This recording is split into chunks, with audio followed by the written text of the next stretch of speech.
how did you not fall in the trap of, this is so fun, I am going to work 24 hours a day? Because, you know, they're essentially your family. Did you have other things that you focused on, or was it just work the whole time? No, it was just work.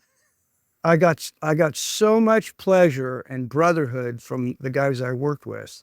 And it was just such a relief to be around people that were like my father, people that I'd grown up with. I mean, these were all Vietnam vets, most of them. Mm-hmm. And even the Puerto Ricans guys were, a lot of them were Vietnam vets. Yeah.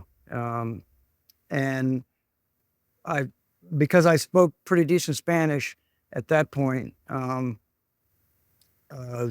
Puerto Ricans and the Colombian bosses that I worked for kind of took me under their wing. And I think I was kind of like their pet Gringo for a while. You know, I hate to say that, but it's kind of true. And the other thing is I had a talent that a lot of people didn't have.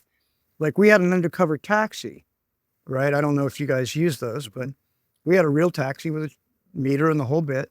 So when we do a deal and pick up some Colombians or whatever, I'd pick them up in the cab, and they'd talk right in front of me. They'd speak Spanish right in front of me, never believing that this white boy could hear. I understood everything.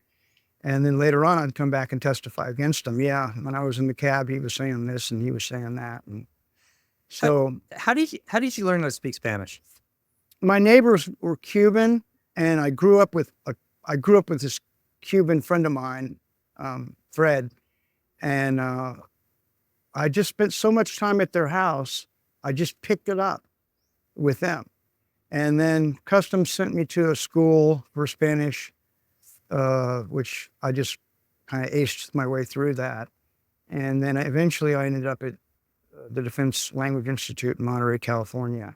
But Chris, I think it's pretty unique that you just kind of picked it up, right? I mean, do you have a knack for languages, you think? What I've learned later on in life is I'm an audio learner. I don't learn so much by watching a blackboard.